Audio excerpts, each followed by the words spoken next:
উৎসাহ, উদ্দীপনা ও ত্যাগের মহিমায় রাজধানীসহ সারা দেশে উদযাপিত হচ্ছে পবিত্র ঈদুল আজহা। জাতীয় ঈদগাহে ঈদের প্রধান জামাতে অংশ নেন রাষ্ট্রপতি মোহাম্মদ শাহাবুদ্দিন ও প্রধান বিচারপতি ওবায়দুল হাসান সহ বিভিন্ন শ্রেণী পেশার মানুষ। হাসান মাহমুদের রিপোর্ট। এখন জন্ম সনদ দিয়ে খোলো বিকাশ স্টুডেন্ট অ্যাকাউন্ট। নিজের বিকাশ নিজে কর। আষাঢ়ের আয়েশে আকাশে মেঘ মেদুর এই দিন, কোলাহলহীন নাগরিক বাতাস আর আতরের সুবাস। জনারণ্যের ঢাকায় জনশূন্যতায় সৃষ্ট ফাঁকায় আঁকা হয় ঈদের আনন্দ। ত্যাগের তাগিদ আর উৎসবের উচ্ছ্বাসে সাজ সাজ রব। রাষ্ট্রপতি মোহাম্মদ শাহাবুদ্দিন, প্রধান বিচারপতি ওবায়দুল হাসান সহ দেশের বিশিষ্ট ব্যক্তিরা জাতীয় ঈদগাহে হাজারো মুসল্লির সাথে নামাজে অংশ নেন। তাকবীরে ধ্বনিত হয় রবের শ্রেষ্ঠত্ব, মোনাজাতে ছিল পাপ মোচনের কান্না ভেজা ফরিয়াদ।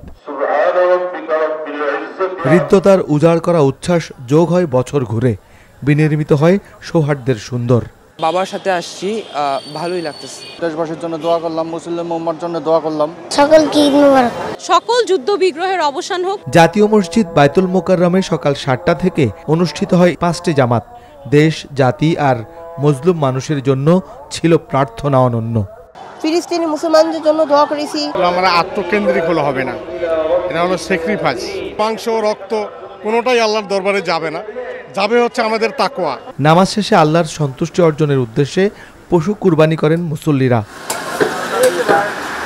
পরিবারের সদস্যদের নিয়ে ঈদ আনন্দ ভাগাভাগি করে নেন সবাই। বছর ঘুরে ঈদ আসে, কর্মক্লান্তির ছাপ্পড়া মলিন মুখগুলো হাসে। ঈদ আসুক, মানুষ ভাসুক ত্যাগ আর আনন্দের মহিমায়। বৈষম্যের বেড়াজাল ভেঙে সমতা ফিরুক সবখানে। ঈদ আসুক, সবাই হাসুক। Hasan Mahmud, NTV news, Dhaka. এখন জন্ম সনদ দিয়ে খোলো বিকাশ স্টুডেন্ট অ্যাকাউন্ট। নিজের বিকাশ নিজে কর।